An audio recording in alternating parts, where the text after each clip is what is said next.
Hello and welcome to the Employment Law Centre of Western Australia. In this video we will talk about employment law in Western Australia and some of the common issues that come up when you apply for a job and while you're working. We have a separate video on our website which covers some of the things you can do if you lose your job. Employment law can be complex and difficult to understand. On top of that, the laws often change, so please remember that the information in this video is a general guide only. It is not legal advice and the information is for Western Australian employees. If you want legal advice about your specific employment law issue, please call our telephone advice line or contact a lawyer.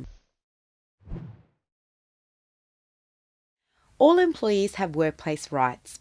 It is important to know what your rights are so that you can do something about them if you have a problem. There are two parts to this video. In the first part, we'll look at 3 important things which every employee in Western Australia should know about where employment laws come from and how they can apply to you. In the second part, we'll look at some common questions about employment law that might come up when you are applying for a job and when you are working, such as joining a union, making sure you are paid correctly, discrimination, bullying and sexual harassment. We'll also talk about some general protections which the law provides. There are 3 important things which every employee in Western Australia should know. Firstly, you are either a national system employee or a state system employee.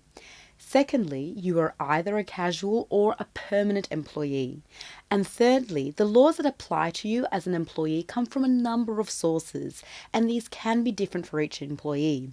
So even if 2 people work for the same employer and are doing the same job, their employment rights could be different.